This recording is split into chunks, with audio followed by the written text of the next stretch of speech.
Salve, Regina,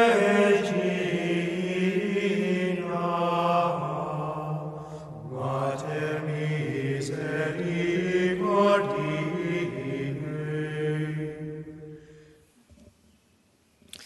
In today's Gospel, our Lord first talks about the fact that what we say, our prayer, and what we say to others, what we do, does not necessarily put us right with God. It doesn't make us right with God. Not everyone who says to me, Lord, Lord, will enter the kingdom of heaven. Then he goes on to talk about how those who listen to what he has to say and put his words into practice are building their spiritual lives on solid rock. And then finally the gospel ends with the crowds noting that our Lord teaches not like the scribes, but with authority. What our Lord is trying to do is direct our attention to the right order of things. And the right order of things is to listen to God and then to put his word into practice. And if that involves our own speaking of words, saying, Lord, Lord, or prophesying, if we have that grace, then that's all well and good. But it has to start with our own hearing, our own listening to what our Lord has to say, and putting those words into practice.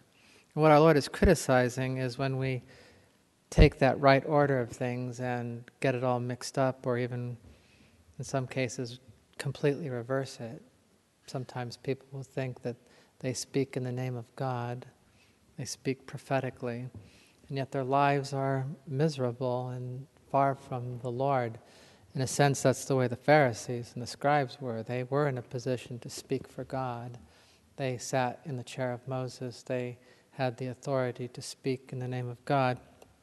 And yet their words were empty because their hearts and their minds in reality were far from the Lord. So they did a lot of talking, but talk is cheap because they weren't listening and they weren't putting into practice. So the talk came first, and then on the basis of what they did know about the law, they did a lot of things that were righteous in themselves, but they really weren't ultimately listening to God, because when Jesus came, they closed their hearts and their minds to him. And so our Lord is exhorting us to put his words in first and to cling to them.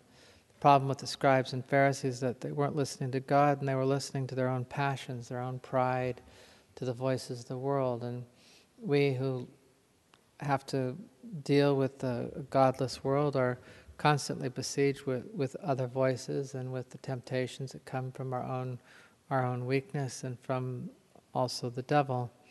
And that temptation is not to build our house on rock, not to listen to the words of Christ, but to listen to other voices.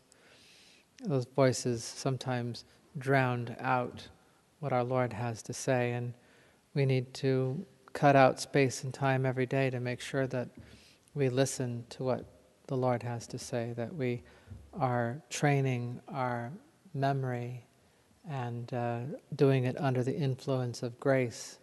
So, that when the winds come, when the rain comes and the floods come, that it is our Lord and his teaching, our Lord and his presence in our lives that makes the ultimate difference. Jesus astonished the crowds because they knew that he was somehow different. And it is the power of Christ and his teaching, the power of his grace and his sacraments that makes the difference. And we need to cling to that grace, to that presence. That's what we do every time we come to the Holy Sacrifice of the Mass, where we are challenged in a sense to believe what we hear and not what we see. We see the sign of the sacrament, but in and of itself, the appearance is bread and wine, and yet the words of Jesus, "This is my body and this is my blood," tells the story. It reveals to us the truth of what is happening, that there is this transformation of the bread and wine into the body, blood, soul, and divinity of Christ. And it is in this sacrament and in this sacrifice that we find our strength.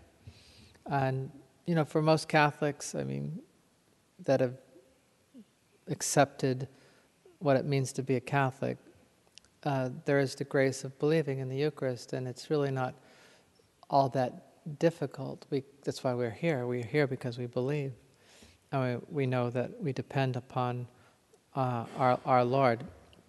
But on a practical basis, day to day and hour to hour throughout the day, when we are tempted and challenged, we don't always live the Eucharist. We don't always behave like we believe, because if we did, we would believe in the power of God in the face of every single challenge that comes our way, and we would choose to serve our Lord rather than sin. So our faith is weak, and we need it to be strengthened.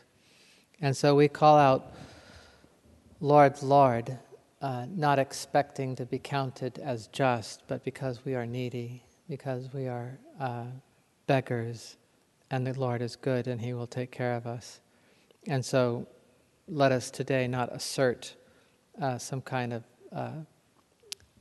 right to kind of position with our Lord, telling our Lord what we've done for Him, but let us, on the contrary, kneel before Him and beg for His grace and for His real presence in the Blessed Sacrament as we approach the altar for Holy Communion.